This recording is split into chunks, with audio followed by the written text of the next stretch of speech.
네, 오늘 말씀은 누가 예수님의 말씀을 들을 수 있는가에 대한 내용입니다. 이것을 성경 그대로 나와 있는 것을 표현하자면 들을 믿는 자는 들으라 라고 말할 수도 있을 것입니다.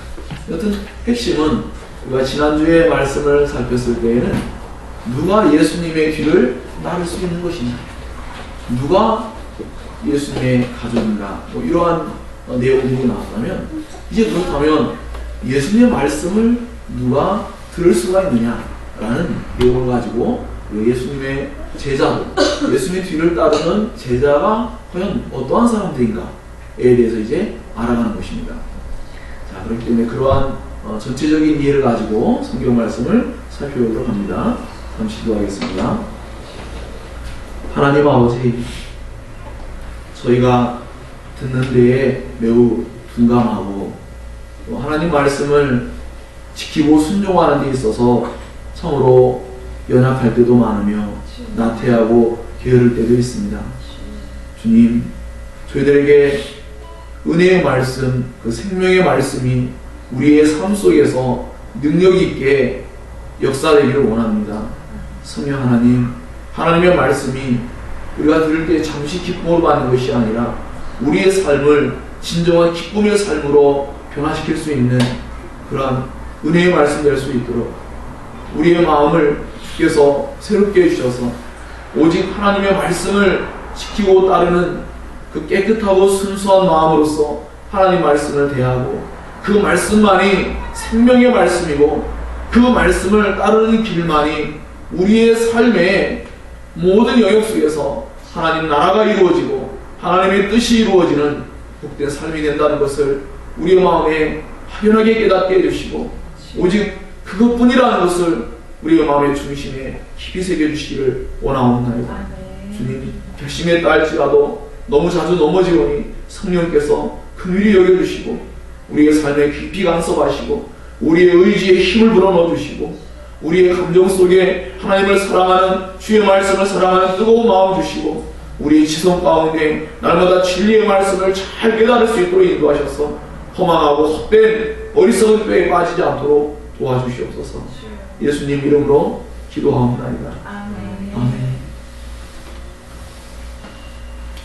오늘 청일과 초두에 시작하는 내용은 들으라라는 것입니다. 예수님은 배 위에 앉으셔가지고 수많은 사람들이 몰려왔을 때 그들에게 이제 말씀을 전하려고 합니다.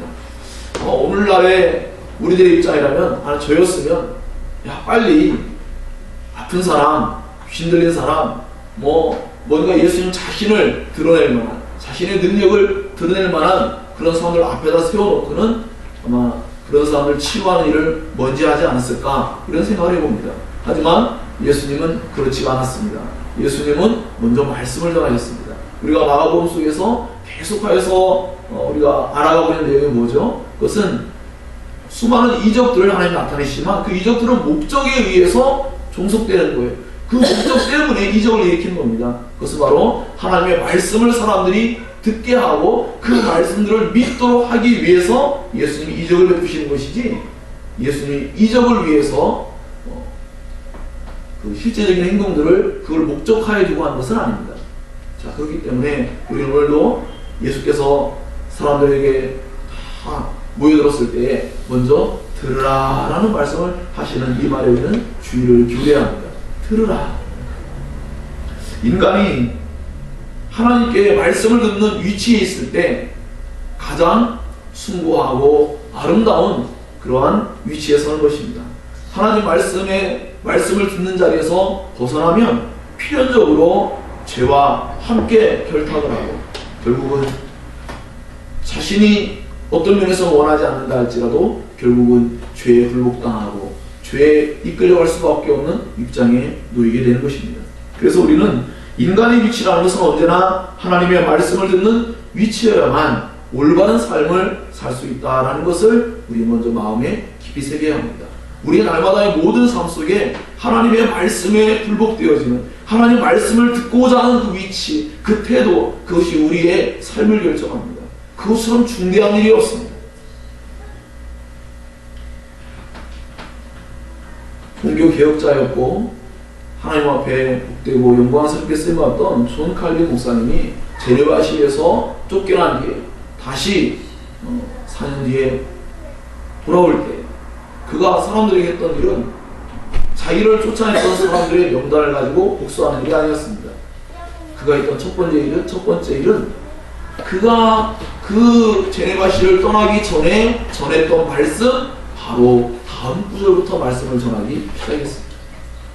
그는 자신의 사사로운 감정을 하나님의 영광을 훼손한 일에 쓰지 않았습니다.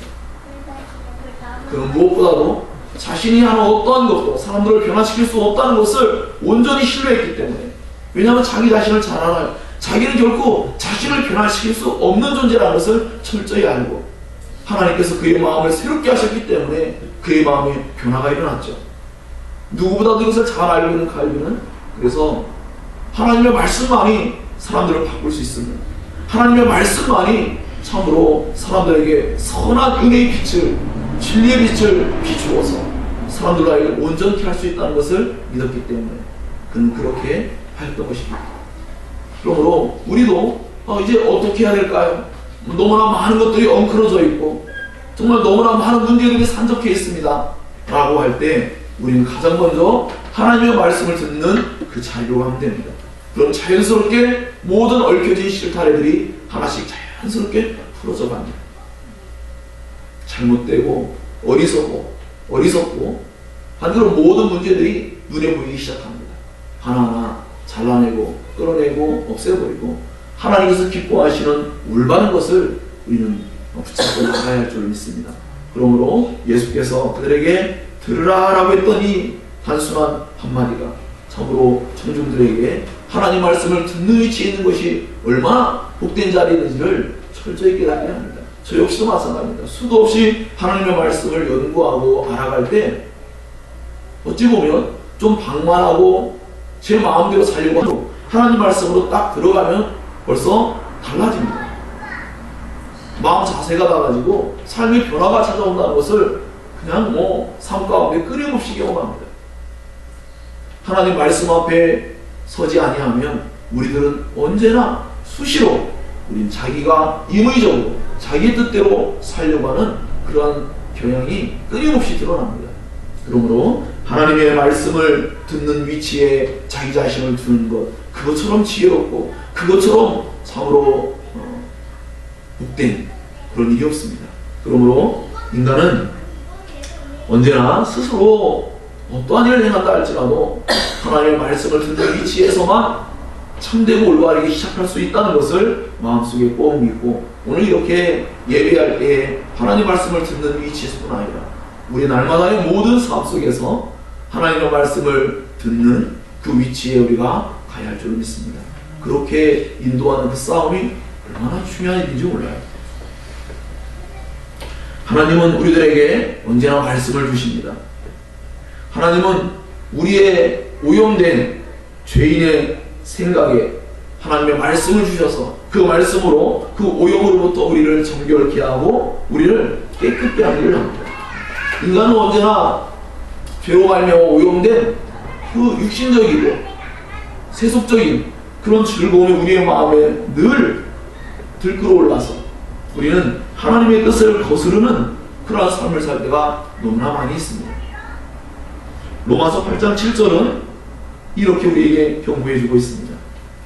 육신의 생각은 하나님과 원수가 되나니 이는 하나님의 법에 불복하지 아니할 뿐 아니라 할 수도 없습니다 라고 말합니다. 육신의 생각, 하나님의 말씀이 아니라 우리 내면에서 나오는 그러한 생각을 우리가 귀 기울이고 그것을 붙잡게 되면 우리는 하나님과 원수된 삶을 살게 됩니다.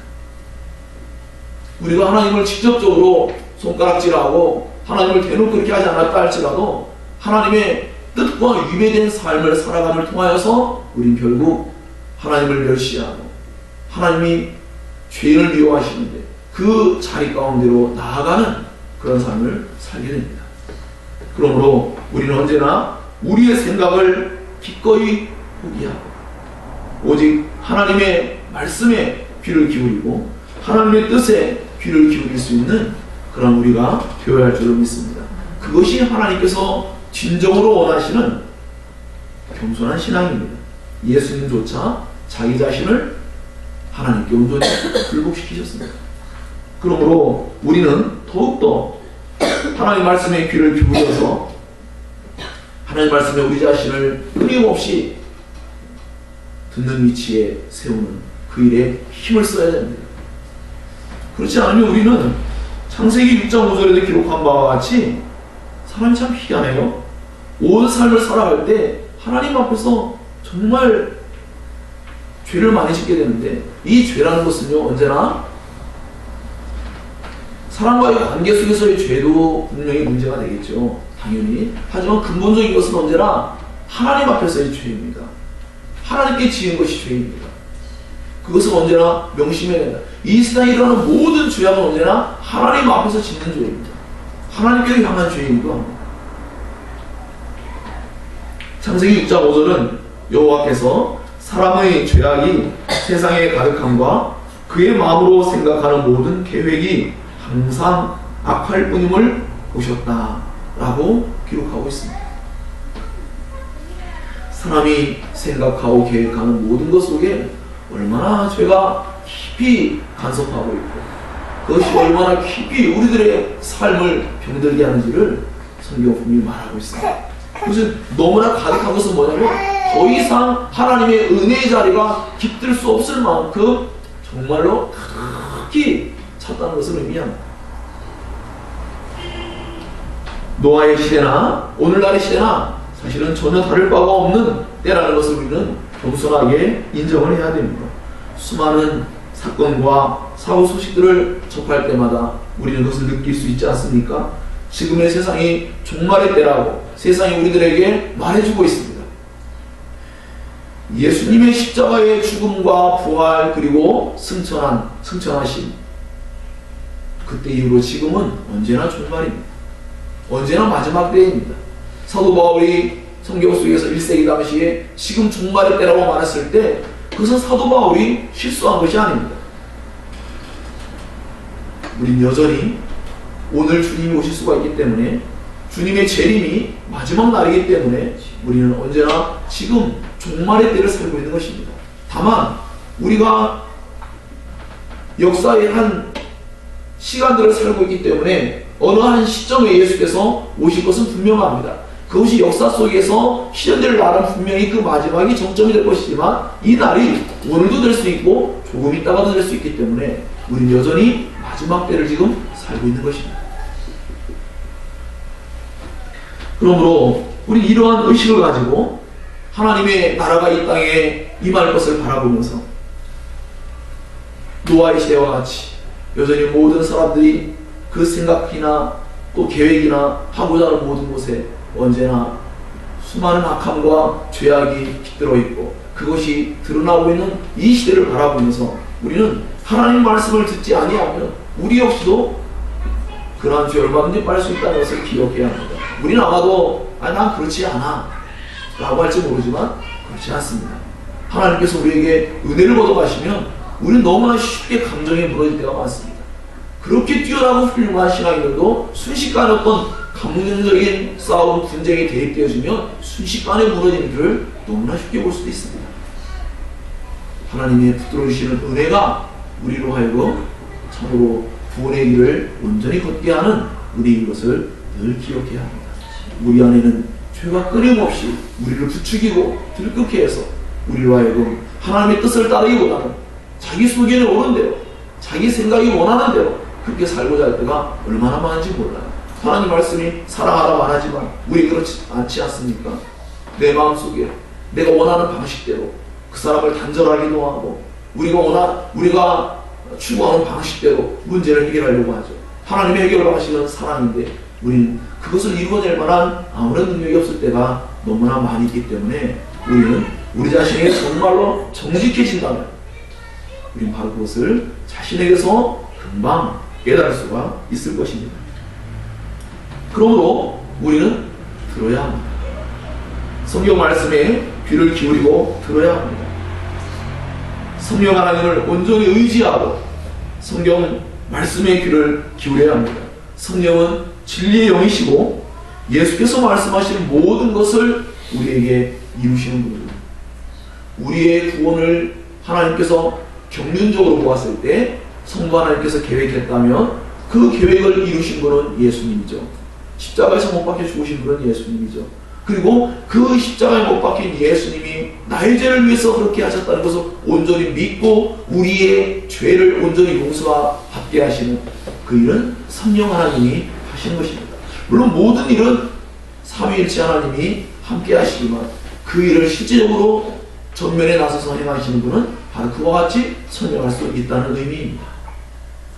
오늘날 우리들은 성령 하나님을 진정으로 의지하고 그 하나님을 온전히 간구하면서 그분의 은혜 아래서 우리는 하나님의 모든 신령함과 모든 복들을 받아 누리게 되죠. 물론 이것은 예수 그리스도 안에서 받은 것이지만 예수 그리스도 안에 있는 모든 것들은 성령 하나님으로 말미암아 우리에게 다 적용되는 것입니다.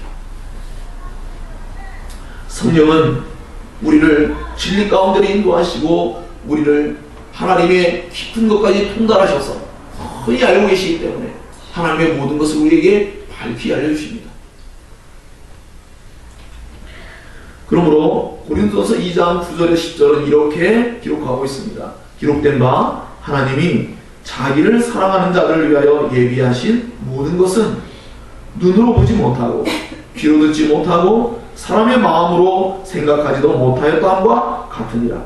오직 하나님이 성령으로 이것을 우리에게 보이셨으니 성령은 모든 것 곧 하나님의 깊은 것까지도 통달하시느니라 라고 기록하고 있습니다. 그러므로 우리는 언제나 성령 하나님의 이러한 능력과 또 존재와 그 은혜를 의지하여서 하나님 말씀을 기울일 수 있어야 합니다. 물론 이것은 세상에 사람들이 교회 내에서도 잘못 알고 있는 하나님께 직접 어떤 말씀을 들어내는 의미가 아닙니다. 성령 하나님은 진리의 영이시고 성령 하나님은 이 진리로서 우리를 이끌어가시기 때문에 우리를 진리로서 이끌어가시고 이 진리를 깨닫게 하시고 이 진리를 통하여 우리에게 말씀하신다는 의미로서 말씀드린 것입니다. 자, 그렇기 때문에 예수께서 이제 들으라 라고 말씀하시며 계속해서 우리가 읽었던 본문 가운데 반복되어 나오는 하나의 중요한 견고처럼 들려지는 문구가 있죠. 그것은 뭡니까? 들을 귀 있는 자는 들으라 라는 것입니다. 무슨 이야기죠? 사람들이 귀가 없는 건 아니죠. 그럼 어떤 의미일까요? 이것은 사람들이 하나님의 말씀을 정말로 듣고자 한다면, 정말로 진정으로 그 말씀을 따르기를 원한다면, 정말로 그 말씀을 순종하기를 원한다면 그 사람은 듣게 될 것을 말씀하는 것입니다.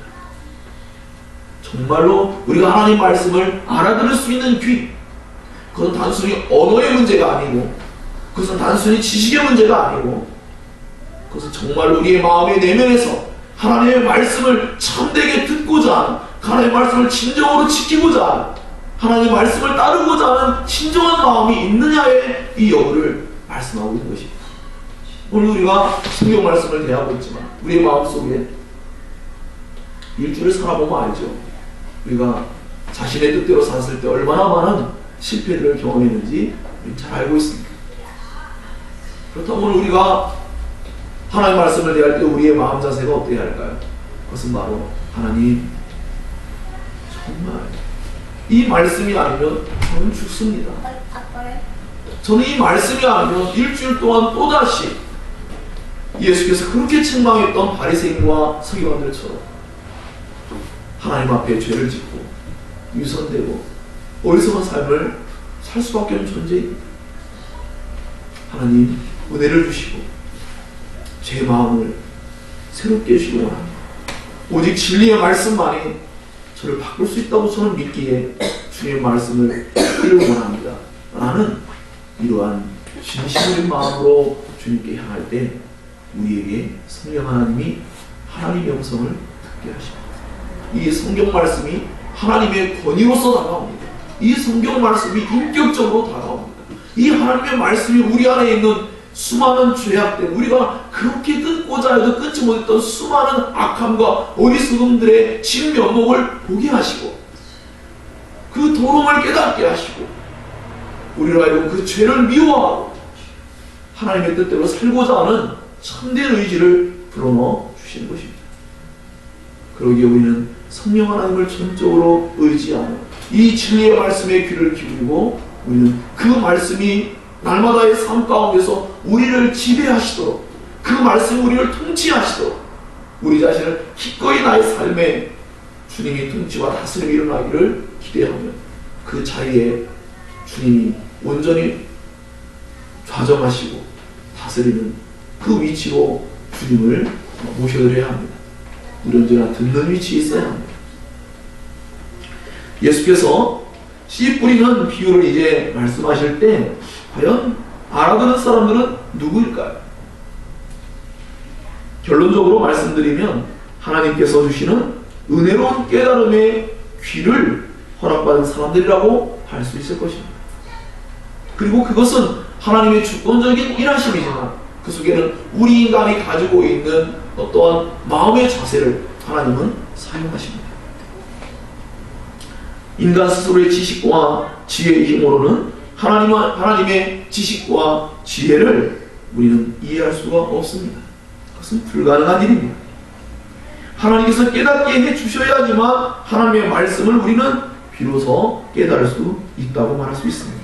이것은 아까도 말씀드린 바와 같이 하나님께 직접적으로 음성을 들어야 된다는 의미를 말씀드린 것이 아니라 성령의 감동과 감화와 성령께서 진리의 말씀을 우리 가운데 비추어 주시고 깨닫게 하시는 그런 은혜가 있어야 함을 말하는 것입니다. 인간은 하나님의 계시에 의존하여서만 하나님의 뜻을 알 수 있습니다. 하나님께서 열어 보이셔야 돼요. 하나님께서 열어 보이지 아니하시면 우리는 이 예배 가운데도 우리는 여전히 아까 우리 찬양 불렀죠? 차가운 우리의 마음이 녹여져야 되는데 여전히 냉랭하고 우리의 마음에 부끄러움을 알아야 되는데 부끄러움을 모르고 뻔뻔하고 우리는 하나님 앞에 정말로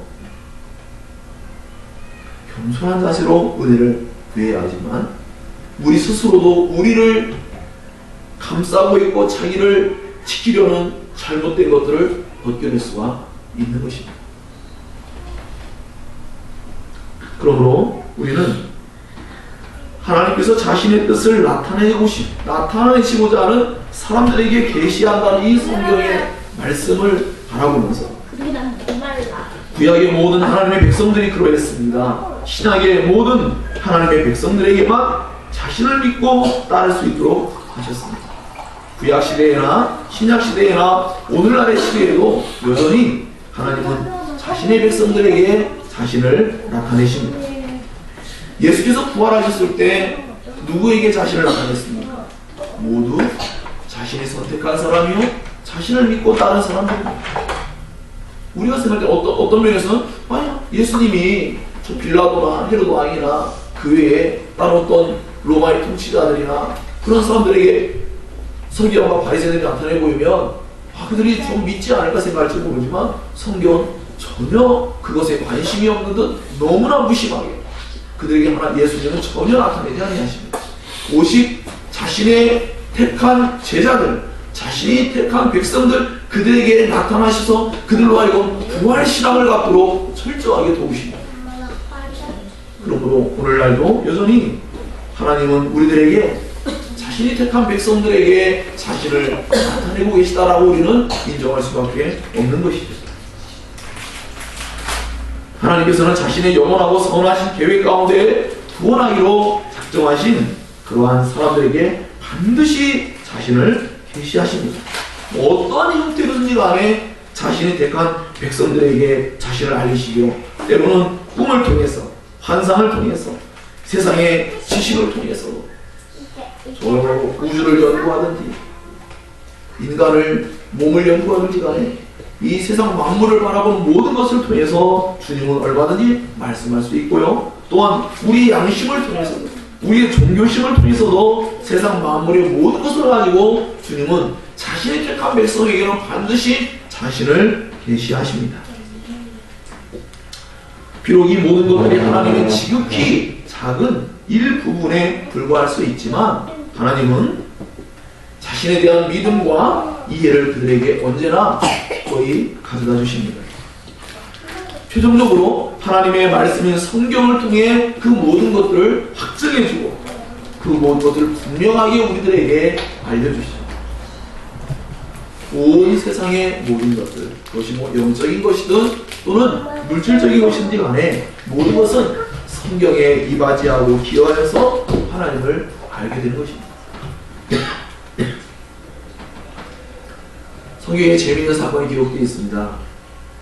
하나님께서는 심지어 짐승의 입을 사용해서도 자신의 뜻을 계시할 수 있다는 것을 알 수 있어요. 물론 우리는 창세기에 마귀가 뱀을 통하여 일한 모습을 보면서도 참으로 이 악한 마귀가 얼마나 하나님께서 하신 일들을 얼마나 유사하게 잘 따라하고 있는지조차 우리는 알 수가 있다 생각합니다. 여러분, 발람의 나귀를 기억하십니까? 나귀가 하나님의 사자를 보았습니다. 그 사람과 대화도 하였습니다. 하나님은 나귀의 입도 여실 수 있는 분이시고 이방의 정술과 했던 발람의 눈을 밝히셔서 자신의 사자를 보시고 뜻을 알 수 있는 분이라는 것을 민수기 22장은 기록하고 있습니다. 사실 이 외에도 성경은 모든 곳곳에서 신비하고 놀라운 방식으로 하나님이 자신을 나타내신 것을 볼 수 있어요. 다니엘서 해보면 어떻습니까? 벨사살마에게 큰 소리도 나타나기도 하지 않습니까? 정말 우리의 생각에는 도저히 왜 하나님이 그렇게 하실까라고 할지 모르지만 그 사람들이 가지고 있는 그 사고에 하나님은 찾아오셔서 그들의 입장을 이해하시고 그들이 이해하고 알아들 만하게 그들에게 자신을 나타내십니다. 물론 그것들은 전부 다 아주 하나님의 온전한 지식이 아니고 일부분들에 불과하지만 어쨌든 하나님은 그러한 것들을 나타내셔서 자신의 뜻을 언제나 신실하게 이루어가신다라는 것을 알 수가 있습니다. 자, 그러므로 하나님께서 우리들에게 자신의 뜻을 알리지 아니하시는 일은 없다는 것을 여러분 그럼 거꾸로 기억할 수 있어야 합니다. 하나님은 자신이 택한 백성들에게 언제나 자신의 뜻을 감추지 않습니다. 언제나 밝히 드러냅니다. 오늘 우리가 성에 읽었던 마지막 구절도 마찬가지죠.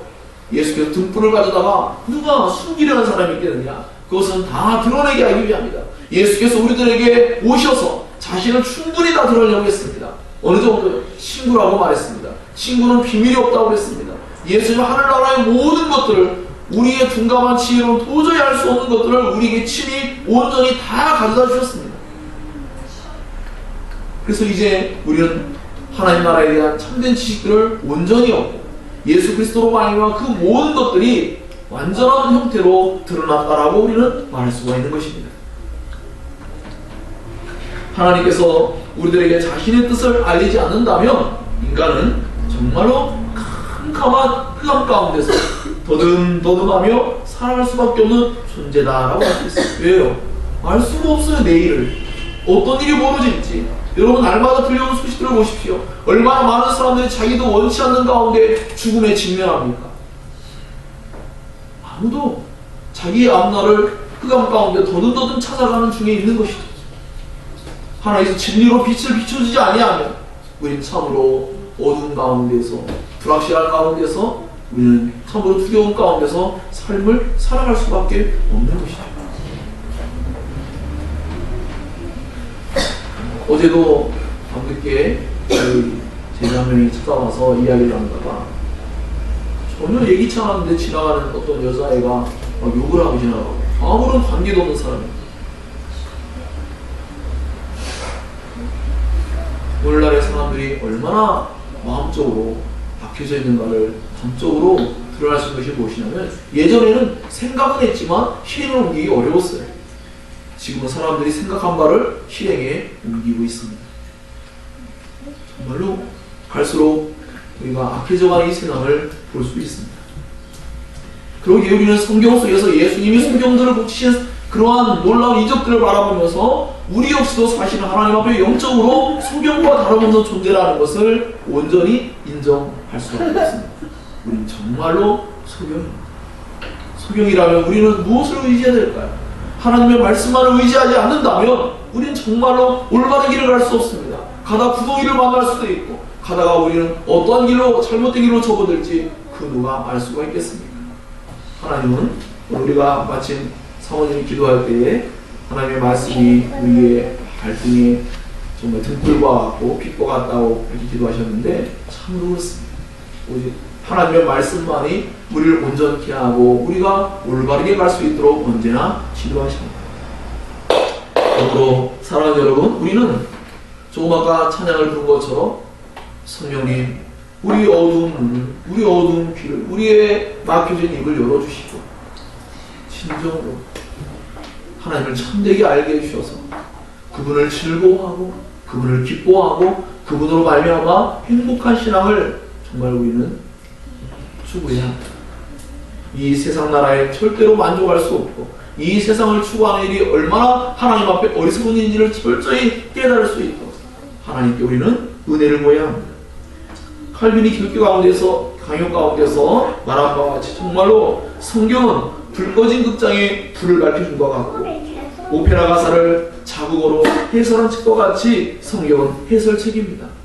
주님이 우리들에게 하나하나 다 설명을 해주고 있어요. 오늘도 신부린 비유 가운데 예수님이 해설해주지 않았다면 어떤 일이 보였을까요? 지금까지 아무도 이것을 해석할 자가 없을 것입니다. 주님 우리에게 해설해 주셨죠. 우리는 하나님께서 자신의 뜻을 깨닫게 하는 은혜를 얻을 때 비로소 예수님이 하나님의 아들이시고 그가 온전한 인간으로서 우리의 구원자라는 것을 인정할 때에 충돌이 없습니다. 근데 이것을 만약에 인간의 이성으로만 생각한다면 불가능한 일이죠. 어떻게 완전한 예수님, 어떻게 완전한 하나님이 어떻게 완전한 한 인간으로서 존재할 수 있을까요? 여러분 평상시에 이러한 내용들을 많이 깊이 생각을 하지 않아서 그렇지 성경을 사실은요 조금 더 알아가잖아요. 정말로 안 믿기는 내용들로 가득 차 있습니다. 예전에 그냥 막연하게 받아들였던 학습되었던 그런 것들이 아니라 성경을 진정으로 참되게 알고 하나님께 나아가고자 할 때 우린 우리의 가진 지성과 이성을 철저히 버리지 않고는 하나님께 나아갈 수 없다는 것을 온전히 인정할 수밖에 없도록 하나님 그렇게 만드십니다. 우리의 인간이 가진 지혜와 지식, 우리의 지력으로는 하나님을 안다는 것은 불가능한 일입니다. 하나님 우리에게 자신을 계시하고 알려주시고 나타내 보여주시기 때문에 가능한 것이죠.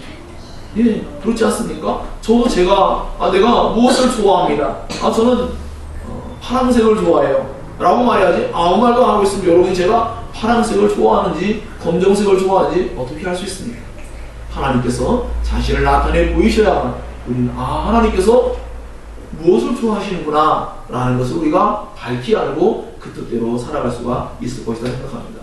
그래서 우리 날마다의 삶 속에 하나님께서 자신을 우리에게 계시해 주시기를 그 영원하는 마음으로 그 겸손한 자리에서 우리는 하나님께 은혜를 구하는 우리의 삶이 되어야 할 줄로 믿습니다. 그러면 성령님이 우리를 신기하게도 진리를 깨닫게 하시고요. 과거에는 어떤 사건이든지 때로는요 텔레비전을 보아도 텔레비전을 통해서도 말씀하십니다. 길거리 지나가도 사람을 통해서도 말씀하세요.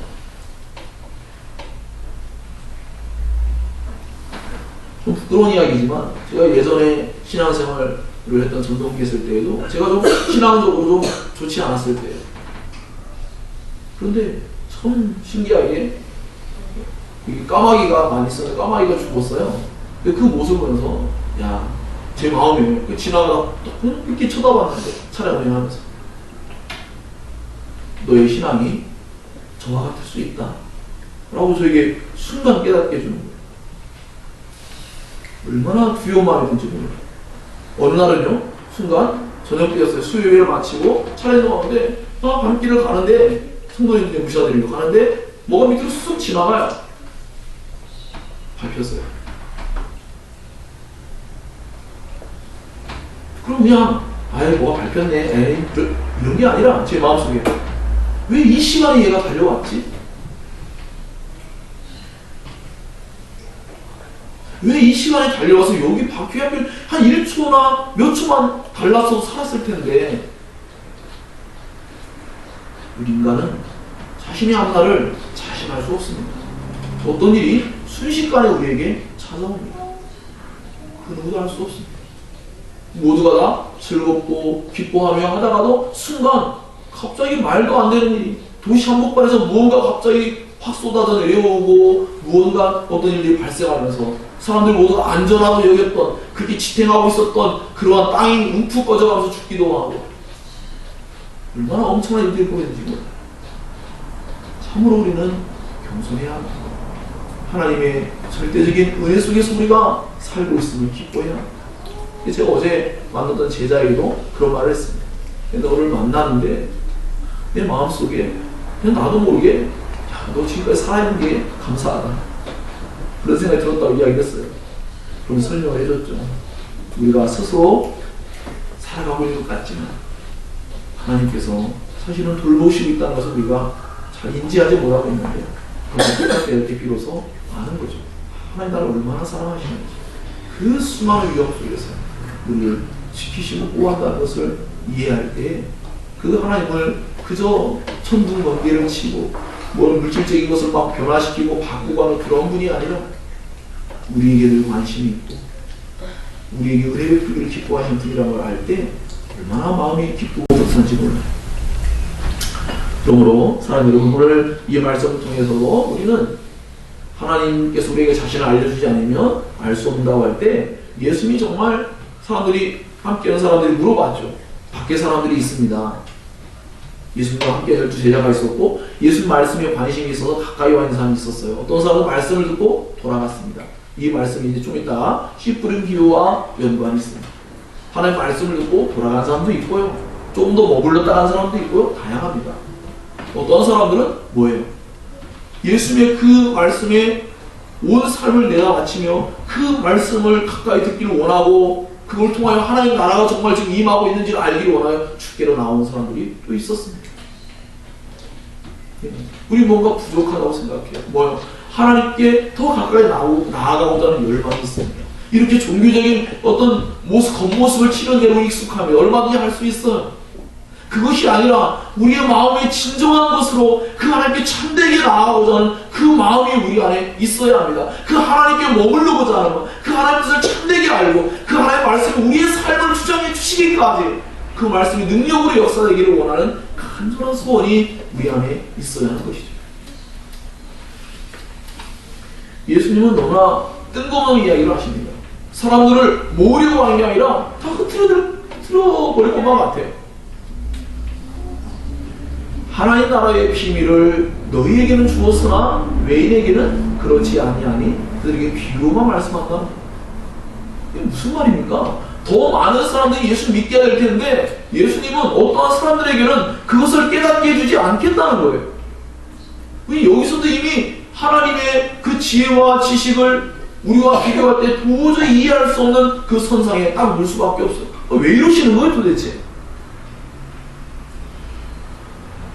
나중에 제자들이 질문하죠. 부자 청년이 예수님께서 그는 천국에 못 간다라고 하니까, 그럼 누가 천국에 갈 수 있습니까? 누가 예수님의 제자가 될 수 있습니까? 누가 예수님의 말씀을 정말로 순종하고 따를 수가 있습니까? 우리 이 질문에 계속하여 자신에게 반문해야 돼요. 하나님 나라의 비밀이 어떠한 사람들에게는요 밝혀지고요, 어떠한 사람들에게는 그렇지 않다고 하는 이 말씀이 우리를 굉장히 당혹스럽게 합니다.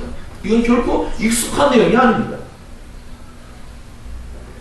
이것은 결국 하나님의 전적인 은혜만이 하나님을 알 수 있는 유일한 일이었음을 예수님이 지금 말씀하고 계시는 것이고, 이것이 하나님의 은혜의 이유는 하나님의 천국 비유를 서기관들이나 바리새인들과 같이 평생을 성경을 연구하고 익숙히 알고 있던 그들에게 말씀을 나타내주지 않고 있기 때문입니다. 하나님 우리보다 더 똑똑한 사람 많은데 우리에게 이러한 말씀들을 알게 하신 이유는 도대체 무엇일까요?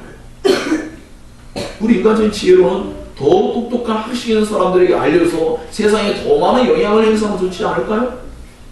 우리 너무나 익숙하게 하나님 제가 이러한 위치가 되면, 많은 영향을 끼치는 위치가 되면 제가 이렇게 하겠습니다 라고 말할 때가 얼마나 많습니다. 근데 하나님은 그런 방식으로 일하지 않는 것만 같아요. 물론 그런 분들을 사용하기도 하지만 대체적으로는 오히려 아주 작은 소자들이 하나님 말씀을 신실하게 지키고 그 뜻을 따라 행하고 있는 것만 같아요. 저는 솔직히 말씀드리면 오늘날 적어도 외국의 경우도 물론 비슷한 예들이 많지만 한국 교회가 이 작은 교회들이 올바른 모습들을 나타내 보이는 경우가 참 많다고 생각합니다. 큰 교회 오히려 더 많은 잘못된 일들이 지금 너무나 많이 나타나고 있습니다. 우리 생각에는 교회가 이렇게 교세가 커지고 세상의 무언가를 이야기할 때에 어떤 입김을 작용할 수 있는 그러한 방식으로 일을 하면 더 크게 사람들에게 영향을 주지 않을까라고 생각하지만 그렇지가 않다는 것을 지금 성경은 말해주고 있습니다. 여러분, 니고데모를 보십시오. 그는 예수님께 책망을 들었습니다. 그는 신실한 또 경건한 바리새인 파송함이었습니다. 그런데 예수께서 너는 이스라엘의 선생으로서 이러한 것들을 알지 못하느냐라고 말씀하시면서 하늘나라의 일들을 너가 알지 못하는구나 라고 말씀하시며 예수께서 일으키신 기적들을 통하여 하나님 나라가 이루어지고 있고 사람들이 거듭나고 있다는 것을 그들이 올바르게 알지 못한다는 것을 지금 말씀하고 계십니다. 사람들은 빛보다 어둠을 더 사랑하고 빛으로 오지 않았습니다. 요한복음 3장 21절은 이렇게 기록합니다. 악을 행하는 자마다 빛을 미워하여 빛으로 오지 아니하나니 이는 그 행위가 드러날까 하며 진리를 따르는 자는 빛으로 오나니 이는 그 행위가 하나님 안에서 행한 것임을 나타내려 함이라 그랬습니다. 사람이 거듭나지 아니하면 하나님의 나라를 볼 수가 없습니다. 하나님의 나라를 볼 수가 없습니다. 거듭나면 하나님의 나라를 볼 수 있다는 거예요. 이것은 물론 육신적인 눈을 의미하는 건 아니죠. 하지만 우리는 믿음의 눈을 뜨고 하나님 나라가 곧 도래할 것을, 곧 임할 것을 우리는 진정으로 믿음으로 바라보고 있습니다. 그러므로 성령님의 은혜가 없이는 인간은 거듭날 수도 없고 하나님의 은혜만이 인간을 새롭게 할 수 있다는 것을 알 수가 있는 중요한 대목이라 생각합니다. 아무리 뛰어난 지식과 지혜를 가진 사람이라 할지라도 하나님은 그것을 어리석은 것으로 없는 것으로 그렇게 여기시며 만드실 수 있는 분이십니다. 하나님은 오직 하나님만을 기대하고 오직 하나님만을 의지하는 사람들을 기뻐하십니다. 하나님께서는 자신이 선택한 백성들에게만 자신의 뜻을 설명하실 때에 정말로 하나님만을 기대하고 하나님 나라만을 소망하고 예수 그리스도와 같은 구원자가 오기를 간절히 갈망하며 이 세상에 마음을 두지 않고 살고자 하는 그들에게 하나님은 자신의 뜻을 나타내셨습니다. 그러므로 하나님 나라의 비밀을 받게 된 사람들, 그들은 누구입니까? 그들은 바로 진정으로 하나님만을 소망하고 하나님 나라를 온전히 대망하며 메시아 구원자를 간절히 소망했던 그들에게 주님은 자신을 나타내십니다. 뭐 간단한 이야기 아닙니까? 누군가가 원하지 않는데 줄 이유가 무엇이 있습니까?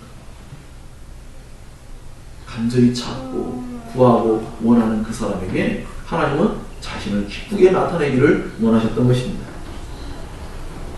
예수님은 자신 밖에 있는 사람들에게는 비유로 말씀했습니다. 그 이유를 예수님은 이는 그들이 그들로 보기는 보아도 알지 못하며 듣기는 들어도 깨닫지 못하게 하여 돌이켜 죄사함을 얻지 못하게 하려 한다라고 말씀했어요.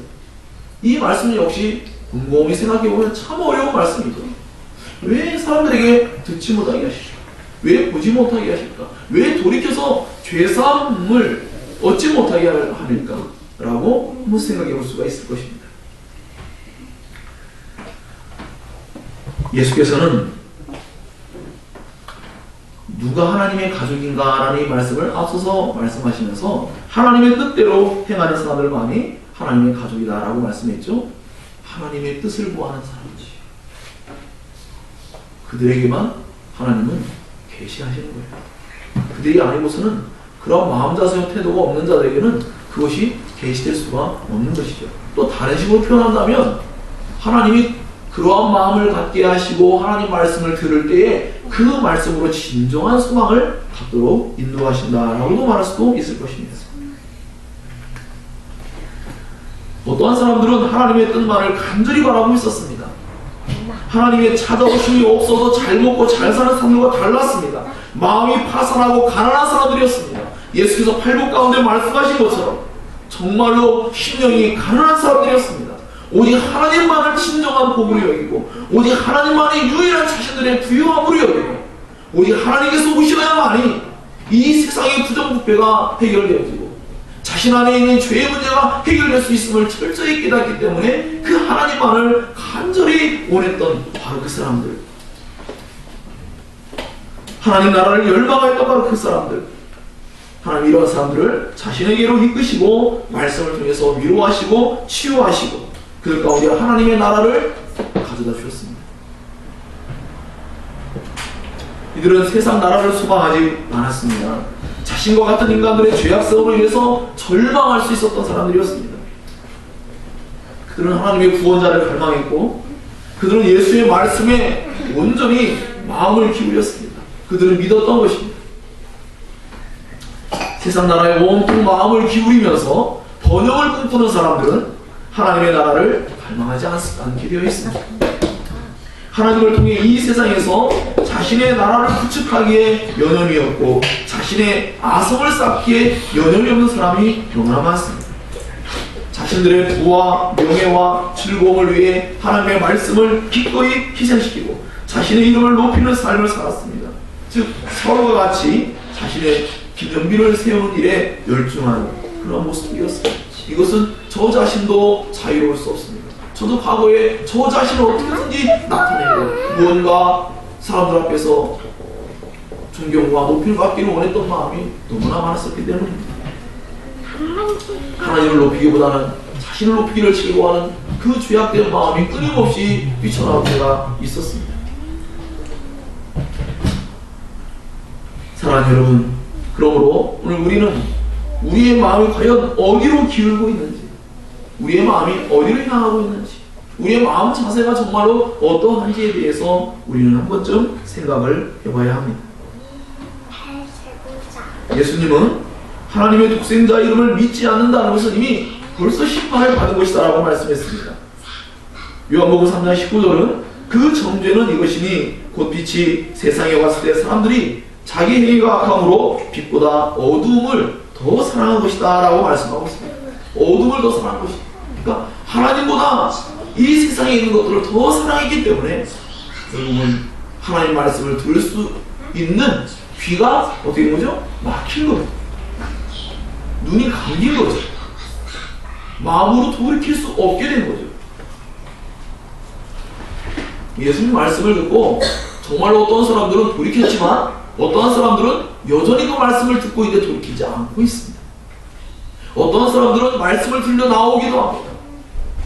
하지만 그들은 더 깊은 자리로 나아가서 하나님의 말씀이 자신의 삶을 통치하고 다스려 주시기를 원하는 그 진정한 마음으로 나가야 하는 것이죠. 뭐 이런 거 아닙니까? 뭐 예수님께 말씀하신 것 같이 예수님께 할 수 있다면 뭐 좀 해주세요. 이런 태도. 귀먹고 봉어리 된 아들 있잖아요. 그 아버지가 할 수 있거든. 뭐 좀 해달라고 하니까 할 수 있거든이 무슨 말이야?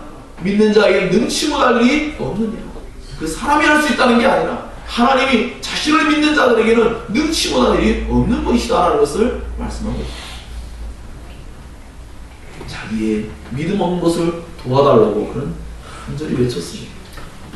사랑하는 여러분, 오늘 우리가 이렇게 주님께 예배를 나왔을 때 우리의 마음에 정말 어느 정도의 간절함이 있는지, 어느 정도 우리의 마음이 하나님 향하고 있는지, 그것에 따라서 우리는 하나님의 말씀을 들을 때에 다른 일을 경험합니다. 어떠한 사람들은 그 말씀이 자기의 영혼 안에 너무나 놀라운 어떤 일을 만들어냈지만 어떠한 사람들은 익숙하게 알던 말씀이라 또 그것에 대해서 그다지 깊은 영향을 받지 못하는 경우도 있습니다. 이유는 무엇이죠? 하나님은 언제나 신실하게 말씀하시지만 우리의 마음 자세가 어떠냐에 따라 우리는 그것을 경험하는 게 다른 차원으로 나타날 때가 안에 있다는 것입니다. 그것이 이제 씨 뿌리는 비유 가운데 우리의 마음의 땅이 어떠냐라는 것을 가지고 이제 말씀합니다.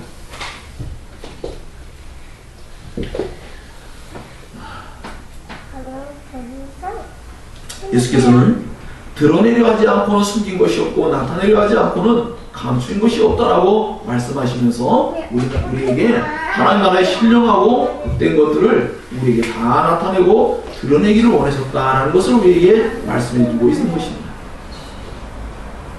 세상 나라와 가까운 사람들, 그들은 세상의 신과 가까운 사람들이요, 그들은 하나님 나라 밖의 사람들이라고 성경이 지금 말하고 있습니다. 오늘 성경은 우리에게 매우 엄중한 내용을 말하고 있는 것입니다.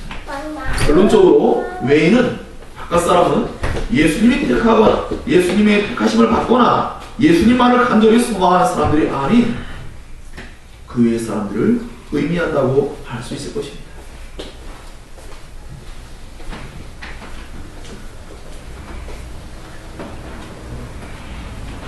이제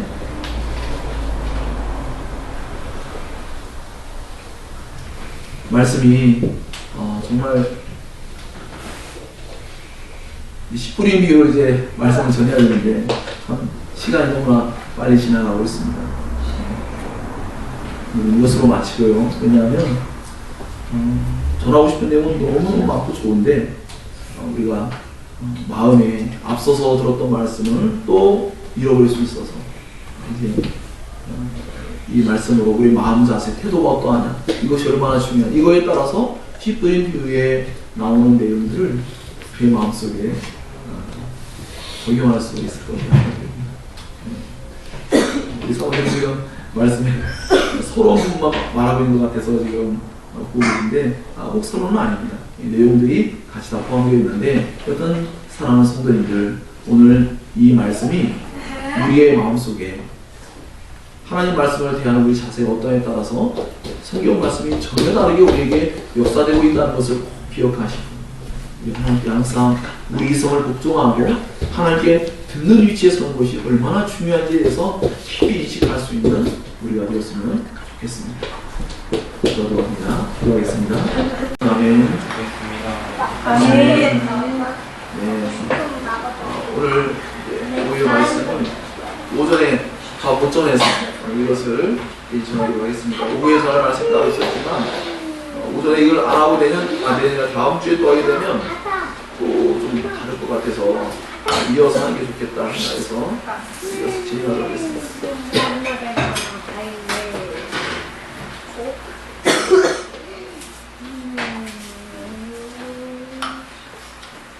자, 우리가 좀 아까 살펴본 말씀처럼 하나님의 말씀을 들을 때에 우리의 자세가 얼마나 중요한 것인지를 우리가 함께 생각하겠습니다. 그래서 결국 하나님 나라의 비밀을 받는 사람들, 하나님 나라의 비밀이 주어진 사람들, 그들은 어떤 사람들입니까? 그들은 자신에게 철저히 절망하고 자기를 의존하지 않고 하나님만을 철저히 의존하는 그런 사람들이죠. 그들의 자격은 그들 자신의 어떠한 특별함이 아니고 그들 자신의 부족함입니다. 그들 자신의 절망입니다. 오직 하나님께만 소망을 두고 오직 하나님께만 진정한 기대감을 가지고 있는 바로 그 사람들에게 하나님은 그들에게 하나님 나라의 비밀을, 천국의 비밀을 그들에게 알려주고 계십니다. 이와 같은 원리 속에서 우리가 가지고 있어야 될, 또 우리가 갖춰야 될 중요한 신앙의 덕목은 정말로 그러합니다. 정말 어찌 보면 간절함보다 더 하나님의 은혜를 경험하게 하는 그러한 어떠한 것도 없다고 생각합니다.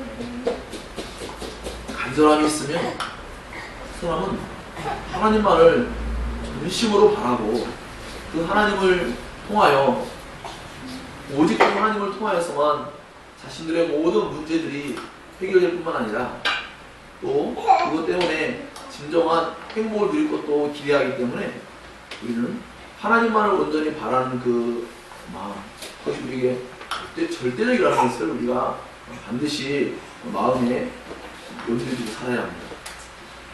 하나님 없이도 적당히 행복하게 살 수는 있죠. 일주일의 삶을 살아갈 때 우리가 하나님께 나아가는 그 삶을 온전히 살지 않고도 어떻게 보면 여러분은 다음 주에 또다시 지금보다 어떻게 보면 더 건강하고 더 좋은 모습을 만날 수도 있다고 생각을 합니다. 하지만 하나님께서 주시는 진정한 행복을 표현할 수 없죠. 하나님께서 주시는 진정한 행복이 아닌 인간이 만들어내는 행복은 어떤 것이 있을까요? 그것들은 바로 인간 스스로가 무언가 이 세상의 것들을 가지고 하나님 말고 우리 인간이 만들어낸 행복들은 모두가 다 한계성을 가지고 있고 모두가 다 우리에게 진정하고 참된 즐거움과 기쁨, 행복이라고 절대로 말할 수 없는 정말 일시적이고 잠깐 있다가 사라져가는, 또 때로는 그것이 매우 감정적인 것을 요구할 때도 있고 때로는 육신적인 일시적인 즐거움에 우리를 잠깐 이 세상에 살아가는 삶의 고난과 고통을 잠깐 지연시켜주거나 완화시킬 수는 있습니다. 하지만 하나님께서 주시는 진정한 행복은 일시적이고 잠시적인 그러한 행복이 아닙니다. 절대로 없어지지 아니할 영원한 것을 우리의 마음속에서 참되게 경험하도록 이끌어 주십니다. 그러므로 하나님의 은혜를 받는 데 있어서 이 간절함과 그 속에서 나오는 겸손함, 그것이 우리에게 있다면 우리는 하나님의 음성을 모든 곳에서 모든 것을 통하여 들을 수 있습니다. 그리고 가장 강력하게는 성경 말씀을 통하여서 가장 분명하게 들려요. 그 성경 말씀에 갑자기 내 마음속에 그렇게 강하게 각인되어지고 와닿고 또 그 말씀이 마음에 새겨져서 삶을 살아갈 때 힘이 되는 거예요. 삶을 살아갈 때 그 말씀으로 인해서 수많은 유혹도 있고 시험도 있지만 그것들을 이겨나갈 수 있는 그러한 신앙의 힘들이 우리에게서 나타나도록 합니다. 그러므로 우리는 이러한 말씀을 통하여서 예수께서 하시는 이러한 씨 뿌리는 비유에 앞서서 우리의 자세가 어떠해야 되냐라는 것들을 살펴보았고, 이제 본격적으로 씨 뿌리는 비유 속에 나와 있는 하나님께서 외인들에게는 비유로 말씀하시고 하나님의 비밀을 주시고 받게 하시는 자들, 그들에게는 하나하나 해설하시는데 그 내용을 좀 더 살펴보도록 하겠습니다. 하나님께서 우리의 마음이 땅으로 비유하셨어요. 그래서 하나님의 말씀이 농사를 지을 때 아마 어쩌면 예수님이 지금 말씀하고 계실 때 저 어느 편가에서 사람들이 씨를 뿌리는 모습이 실제적으로 지금 재현되고 있을 수도 있습니다. 물론 비록 여기에 지금 말씀을 전할 때는 바닷가에서 전하셨지만 그렇게 사람들이 익숙하게 알고 있는 내용을 가지고 하나님 나라의 말씀들을 백성들에게 전달해 주셨죠. 기계로 한 것이 아니고 손으로 하니까 가다가 이리저리 막 뿌려지는 것들이 있지 않겠습니까? 그런 것을 가지고 일상의 삶 속에 있는 내용들을 가지고 하나님 나라의 복음을 우리들에게 전달해 주셨어요. 어느 누구도 이러한 말씀을 전한 분은 없죠. 전한 그러한 하나님의 사람도 없습니다. 자, 오늘 우리가 함께 살피는 이러한 내용은 한 가지만 기억한다면 핵심은 그겁니다. 세 가지의 밭은 결실하지 못했다는 겁니다. 아무리 여러 가지 다양한 경험들이 주어지고 이해력이 생겼지만 결국은 열매를 맺지 못합니다. 결실을 얻지 못하죠. 오직 한 가지의 밭만, 한 가지의 땅에서만 결실과 열매가 맺어졌습니다. 그것도 30배, 60배, 100배라는 기하급수적으로 엄청나게 풍성하고 엄청나게 성장하는 그런 내용들을 담고 있습니다. 간단히 표현하면 하나님 말씀을 올바르게 우리가 듣지 않으면, 듣는다는 단순히 귀로 들려지는 것만 의미하는 게 아니라 그 말씀을 지키고 순종하려는 태도로 그 말씀을 우리가 대하고 삶 가운데에 하나님 말씀을 지키려는 그런 태도를 가지고 삶을 살면서 그 삶 가운데 시험과 유혹이 왔을 때에 그 말씀을 통하여 이겨나가는 훈련들이 안 되면 우리는 이러한 열매를 기대하기가 어려운 것이죠. 어쩌면 저는 사실 이 말씀을 나눌 때 마음이 아픈 부분도 많이 있습니다. 왜냐하면 저 자신도 이 열매 맺지 못하는 세 가지 땅의 비유 속에 나오는 그런 모습일 때가 있지 않았나 라고 돌아보았기 때문입니다. 단순히 이것은 그리스도인이냐 그리스도인이 아니야 라는 이런 정체성을 넘어서서 날마다 하나님의 말씀을 대하는 우리들이 그 말씀을 삶 가운데 가지고 가서 그 말씀을 실천하고 순종하는 데 있어서 우리가 얼마나 유약한 존재이고 얼마나 그런 부분들에서 우리가 취약한가 라는 것을 알 수가 있죠. 그래서 한국 교회에서도 지금 성화, 하나님 말씀을 통하여 거룩해지고 예수님을 닮아가는 그러한 모습이 너무나 취약하고 그저 예수를 믿으면 믿기만 하면 그 믿음이 지적인 동의든지 즉 그냥 그것을 예수님이 십자가에서 죽으시는 사건을 의심하지 않고 받아들였다고 해서 그것이 그 사람의 구원을 보장하는 것 마냥 이렇게 이야기를 함으로써 사람들은 칭의를 받기만 하는 하나님께 의롭다고 여김을 받는다는 그 말씀을 한쪽 편으로만 자신들에게 좋게 유리하게 그렇게 사용하여서 칭의가 일어날 때 반드시 필연적으로 성화가 일어나야 되는데 성화가 중요시 다뤄지지 않는 일들로 인하여 세상 사람들이 손가락질하는 그런 그리스도의 모습을 볼 때 너무나 마음이 아플 때가 많습니다. 사실 저와 같은 지도자들의 잘못이죠. 성도님들에게 올바르게 성화가 얼마나 중요한 문제인지 예수님이 오셔서 성화를 얼마나 중요하게 가르치는지를 사람들이 너무나 가볍게 다루고 지나갔습니다. 우리는 이러한 일들로 인해서 세상 사람들 앞에서 사실은 사도행전 속에도 마찬가지고 교회 역사 속에서 언제나 그리스도인들이 참 그 누구도 따라올 수 없는 뛰어난 그러한 도덕적이고 윤리적인 면을 보였는데 지금 오히려 훨씬 더 부족한 모습을 지금 보이고 있습니다. 그러한 면이 약화되어 있기 때문에 그렇다라는 생각이 듭니다. 자, 그것은 오늘 씨 뿌리는 비유에 나와 있는 내용과 일치하는 부분들이 있습니다. 하나님의 말씀을 오늘 듣습니다. 예배합니다. 사람들이 한국 교회는 예배하는 순간만큼은 정말 매우 성공적인 것 마냥 그 예배하는 모습만 듣고 본다면 정말로 엄청난 일이 이 세상에 일어날 것만 같습니다.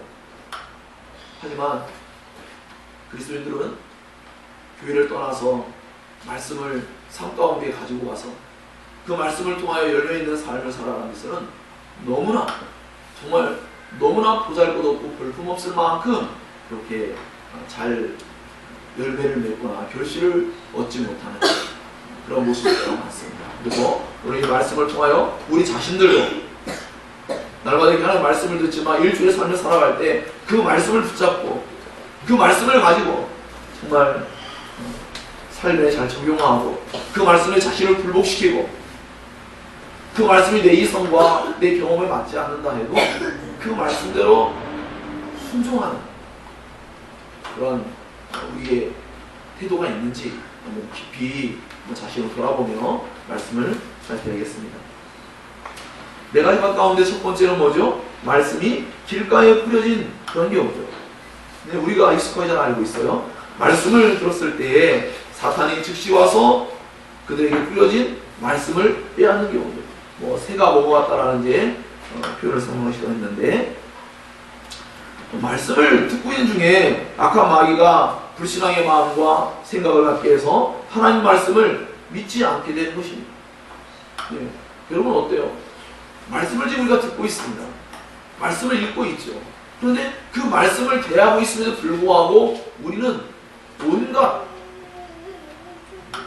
악한 생각들이 떠다니기도 하고 또 우리 마음속에 온갖 헛된 생각들이 그 말씀이 마땅히 있어야 할 자리를 대체할 때가 너무 많이 있습니다.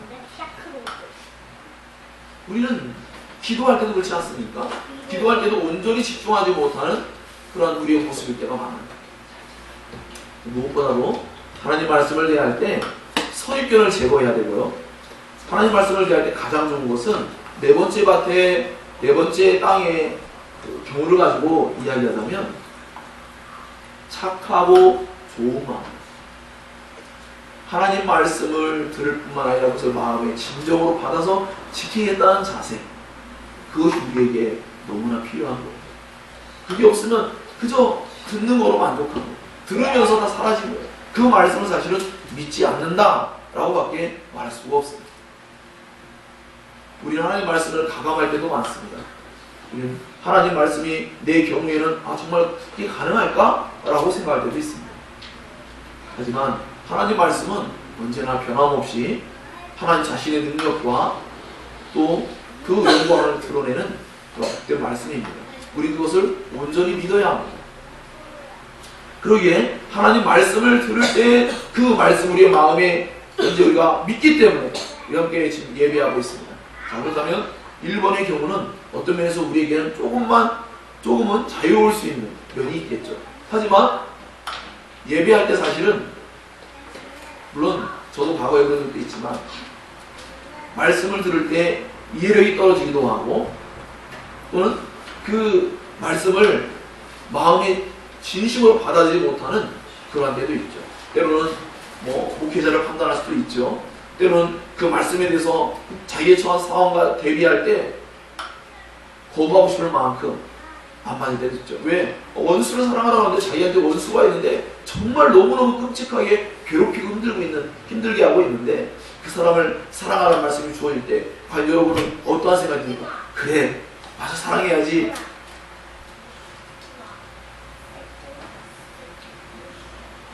하나님 말씀이 우리에게 다가올 때 그 말씀들이 언제나 유일한 삶의 법칙이요, 그 말씀이 우리가 힘들고 어려울 때 그와 같은 형태로 나타난다는 것은 매우 중요한 어떠한 내용들을 담고 있죠. 왜냐하면 그 문제를 하나님이 해결하기를 원하시는 거예요. 우리 자신은 왜 하필 이럴 때가 됐을까? 예전에 저도 하다못해 청년부 때에도 서로 천사 게임 같이 그런 걸 해서 누군가를 짝을 지어서 뒤에서 돕는 역할을 하기도 하고 그랬습니다. 그런데 하필이면 내가 별로 안 좋아하는 사람이 막 딱 돼요. 그래서 참 괴로울 때가 있잖아요. 그런데 하나님은 그것을 통하여 우리를 하나님의 사람으로 빚어가시는 그러한 하나님의 의도적인 그런 일하심이었다라고 하는 것을 뒤늦게 깨닫게 되었습니다. 우리 역시도 행여나 우리가 생각할 때 무언가 반대되는 경우, 우리가 생각할 때 무언가 거부감을 가질 만한 부담스러운 일이 날 때 우리는 한번 살펴봐야 합니다. 그때 과연 하나님 말씀에 이것이 부합되는 뜻이라면 우리는 순종해야 하고요, 그것이 아니라면 우리는 기꺼이 그것을 포기할 수 있어야 할 줄로 믿습니다. 그런 의미에서 말씀이 길가에 뿌린 것과 같이 하나님 말씀이 들려질 때 바로바로 이렇게 소멸되어지는, 사탄에게 빼앗기는, 어떤 의미에서는 사탄이 등장한다는 면을 봤을 때는 영적인 전쟁이 우리가 말씀을 듣고 있는 상황 속에 벌어지고 있다라는 것도 우리가 감지할 수 있어야 합니다. 제가 우리 아이들도 예배할 때 잠을 못 자게 하고 막 일어서게 하고 하는 이유들이 뭡니까? 말씀을 못 들으면 저는 죽는다고 그러는 겁니다. 말씀을 듣지 않으면 사람에게 변화가 온다는 것은 정말로 극히 드문데요. 하나님 우리의 인격을 사용하시고 우리의 지성과 감성과 의지를 사용하시기 때문에 하나님의 그 말씀이 우리에게 들려져야만, 내 마음에서 어떤 깨달음이 주어져야만 삶의 변화가 시작되는 것입니다. 그래서 하나님의 말씀을 듣지 못하고 하나님의 말씀을 예배하는 중에, 말씀을 듣는 중에 다 소멸해버린다면 영적으로 지금 치명타가 있는 거죠. 사탄이 다 빼앗아 가버립니다. 굉장한 말씀 아닙니까? 사탄이 빼앗아 가죠. 우리로 하여금 열매를 맺지 못하게 하기 위해서 사탄이 우리에게서 말씀을 제거해 갔다는 거예요. 그래서 사실 어떤 의미에서 이렇게 공적인 예배, 그리고 각 개인들이 하나님 앞서 경건의 삶을 살고자 성경 말씀을 대하는 것, 이런 것들을 우리가 절대로 포기할 수 없고 신실하게 우리가 이루어갈 이유가, 하나님의 말씀을 우리를 못 듣게 하면 우리가 넘어질 것을 마귀가 너무나 잘 알고 있기 때문입니다. 그런데 우리는 누구 편이에요? 분명히 우리의 정체성은 하나님 편입니다. 그런데 우리는 어때요? 사실은 악한 마귀가 우리에게 뭐 예배라든지 성경 말씀을 뭐 보는 거라든지 하나님의 말씀을 따르는 것, 이 모든 것들을 우리가 대할 때 사실은 우리는 하나님과 반대편에서 우리는 손잡을 때도 많이 있습니다. 그것은 다 악한 마귀가 우리에게서 말씀을 못 듣게 하고 말씀을 빼앗아는 경우가 동일한 그러한 결과를 가져오기 때문에 매우 경계해야 된다라고 생각합니다. 그래서 하나님 말씀을 들을 때는요, 되도록이면 그 설교자와 눈빛을 교환하고 바라봐야 합니다. 다른 그 무엇을 바라본다고 할지라도 그것은 결코 좋은 것으로 열매기가 어렵습니다.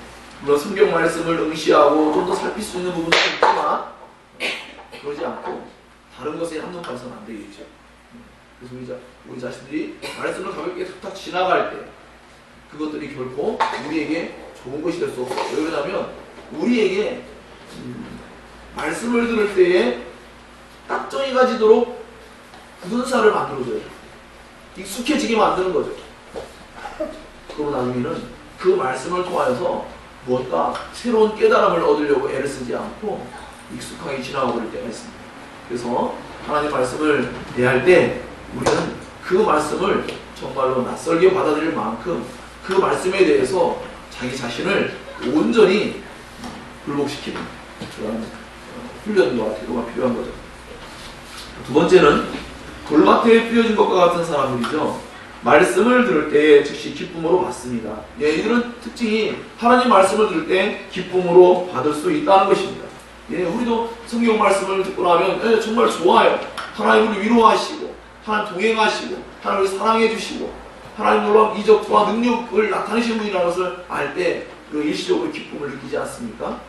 그런데 그렇게 기쁨을 우리가 경험했지만 문제가 뭐죠? 뿌리가 없는 거죠. 왜요? 그 사람은 마치 돌밭과 같아요. 그래서 흙이 너무 얇아서 그 씨가 떨어졌지만 열매를 맺을 만큼 뿌리를 내릴 수가 없는 경우죠. 하나님의 말씀을 기쁨으로 받았지만 집으로 돌아가서 어떤 사건이 발생합니다. 아니 어떤 분들은 말씀을 듣는 중에도 문제가 발생해요. 저도 예전에 그런 적이 좀 있습니다. 말씀을 전할 때 뭐 성도들의 태도, 모습을 통해서 마음속에 좋지 않은 감정이 생기기도 하고 그렇죠. 또 어떤 사람들은 예배를 마치고 집으로 돌아갈 때 왜 그렇게 했냐고 그래서 서로 막 다투는 분들도 계세요. 우리 현진 사모님 나두사님이 아까 찬양하는 모습도 찾아오고 가면서 아까 왜 그랬냐고 이렇게 하면은 안 되는 거예요. 예를 들어서 어쩌면 그럴 수 있거든요. 사람들이 그렇게 해서 금세 우리들은 하나님의 말씀의 영역을 쉽게 이탈하고 벗어날 때가 많아요. 하나님 말씀 안에 우리가 있는다는 게 좋은 거죠. 왜냐하면 우리가 기독교 안에서 우리가 배운 바와 같이 하나님의 율법은 사랑의 울타리예요. 하나님을 사랑하는 아버지로서 정말 온전하게 받아들인 사람들은요, 그 아버지가 우리를 사랑하기 때문에 만들어온 사랑의 울타리라는 것을 발견하고서 그 율법을 우리는 참으로 즐거워할 수 있어요. 그와 같이 하나님의 말씀을 기쁨으로 받았지만 그 말씀이 자기의 삶 가운데 뿌리내지 못하고 그 말씀을 통하여 잠깐은 어떤 어려움이 올 수 있습니다. 말씀을 듣고 갔는데 경제적으로나 또는 육체적으로나 또는 사람과의 관계 속에서 직장의 문제 속에서 수많은 다양한 문제들로 인해서 어려움을 당할 수 있습니다. 예수 믿는다 이유 하나만으로 때로는 부당하게 대우를 받기도 하고 뭔가 불이익을 경험할 수도 있습니다. 그럴 때 그 사람은 그것을 이겨내지 못하고 넘어지는 자라고 성경은 말하고 있습니다. 즉 이들에 대한 태도와 말씀에 대한 태도와 특징은 첫 번째 금방 기쁨으로 받는 데까지는 도달하지만 그러나 그것은 잠깐 견디는 기쁨 정도에 불과해요. 그리고선 이내 말씀을 믿고 살려고 하다가 그 말씀 때문에 그 말씀대로 하려고 하는 게 쉽지 않거든요. 예수께서도 말씀하지 않습니까? 나를 인하여 실족하지 아니하는 자가 복이 있다라고 말씀했어요. 예수 믿고 따르는데 예수 믿고 따라갈 때 자기가 예측 못한 어떤 사건과 어떤 일들이 막 벌어지는 거죠. 어떻게 예수님 저럴 수가 있지? 세례 요한의 입장에서는 예수를 볼 때 정말 이해하기 어려웠을 것입니다. 왜냐하면 경건하고 또 거룩하게 하나님의 사명을 감당해야 될 메시아가 죄인들하고 포도주를 먹고 마시고 그렇게 지낸다더라 하는 얘기를 들을 때 세례 요한 입장에서 얼마나 마음에 불편했겠습니까? 저분이 정말 메시아 맞나? 세례 요한이 누굽니까? 하늘로부터 성령이 임하는 것을 요단강가에서 보았던 사람이에요. 삼위일체 하나님이 임재하는 것을 보았던 사람입니다. 예수님이 하나님의 어린 양이라는 것을 하나님 깨닫게 해주셔서 알았던 사람입니다. 그런데도 불구하고 예수님이 자기들이 생각한 어떠한 메시아관, 구원자의 어떤 모습이 아니라고 생각되니까 정말 회의감이 들었던 거죠. 그래서 예수님이 그런 말씀했습니다. 예수님을 인하여 실족하지 않은 자가 복이 있다고 말씀하시면서 구약 속에 있던 사건들을 그대로 신약 가운데에 다 적용해서 저는 자, 귀신 들린 자, 병든 자들을 치유하시고 강한 자들에게 복음을 전파하시며 그들을 새롭게 하시는 역사를 말씀해 주셨죠. 자, 이와 같이 우리가 생각할 때 이런 경우 있지 않습니까? 하나님은 이런 분이야 돼. 자기가 생각하는 하나님이 있어요. 그렇게 안 됐을 때 그 하나님을 원망한대요.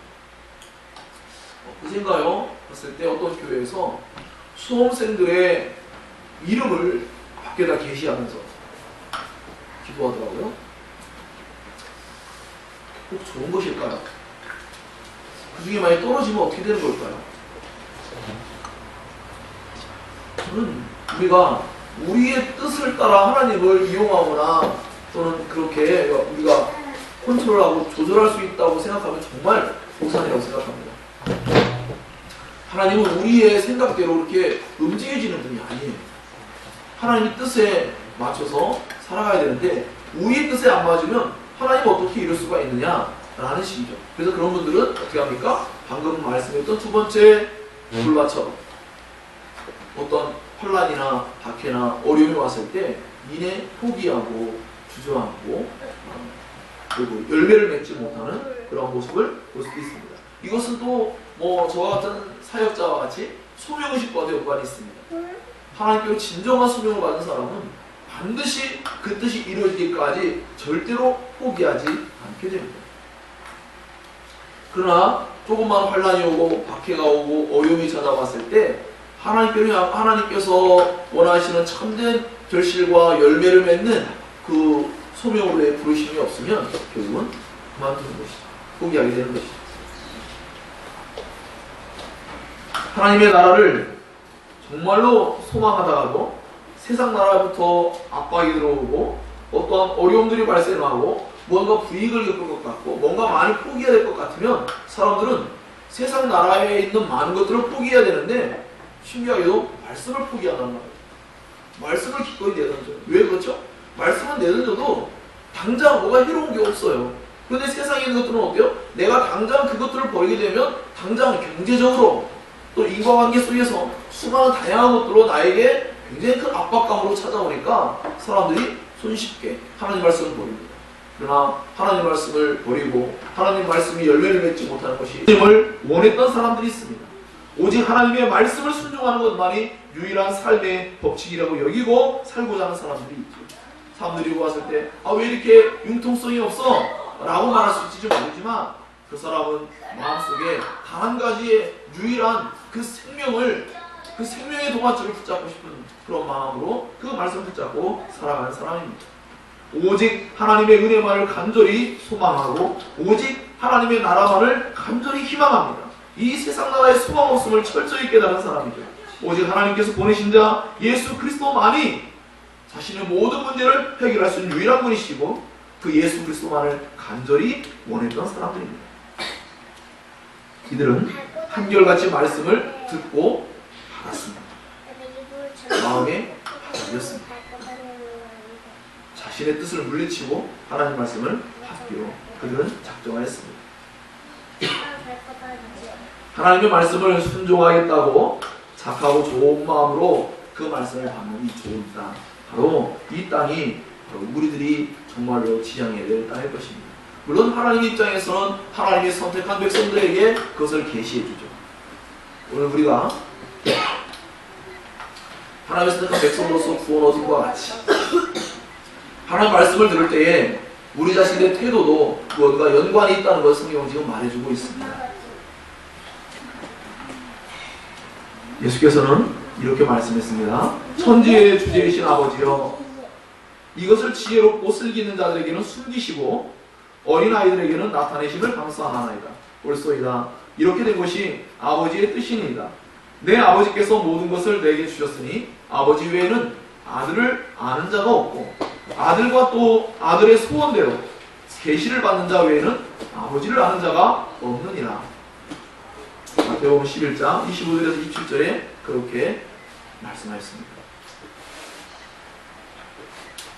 하나님께서는 정말로 우리를 날마다 말씀으로 일깨워 주기를 원하시고 그 말씀을 우리에게 듣게 해주기를 원하시고 그 말씀을 듣는 것뿐 아니라 그 말씀을 진정한 의미에서 받아들이고 삶 가운데 실천하기를 정말로 원하십니다. 사랑하는 여러분, 그럼 이제 우리는 과연 들을 귀를 가지고 있나 한번 생각해 봐야겠죠. 우리의 귀는 어떤 귀입니까? 하나님의 말씀만을 간절히 갈망하고 순종하는 그런 겸손의 귀라고 생각하십니까? 우리 자신이 바로 그러한 귀가 된다면 하나님은 우리에게 참으로 이 세상 그 무엇도 갖다 줄 수 없는 그런 너무나 놀랍고 엄청난 기쁨과 감격과 감사와 평안과 그 은혜의 정서들을 우리 안에 깊이 보여줄 것입니다. 그래서 현실이 비록 힘들고 어려운 과정들이 있지만 그 속에서 하나님의 나라를 매우 자주 경험하면서 하나님의 통치 가운데에서 하나님의 영광 돌리는 삶을 살아내는 하나님의 사람으로 살게 될 줄로 믿습니다. 오늘 이 말씀 우리들에게 날마다의 삶에 하나님의 능력이 우리의 삶 가운데에 역사되어지는 그런 말씀이 되기를 주의 이름으로 축원합니다. 기도하겠습니다.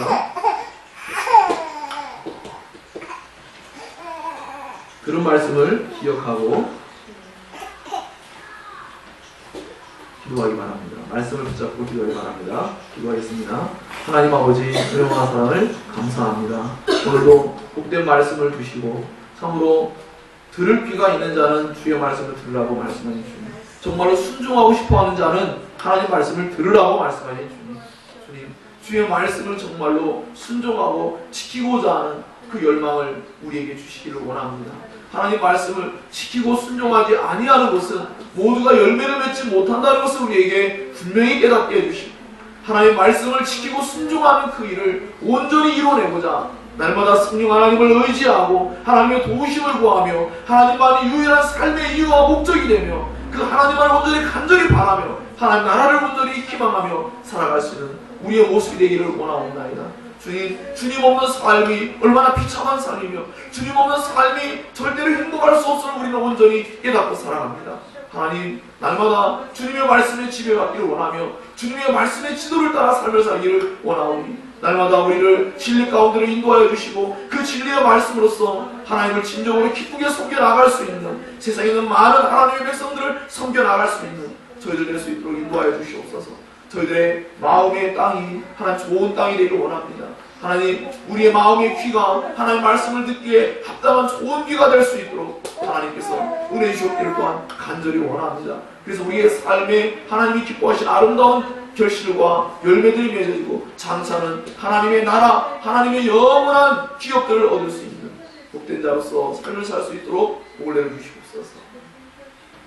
하나님 아버지, 감사드립니다.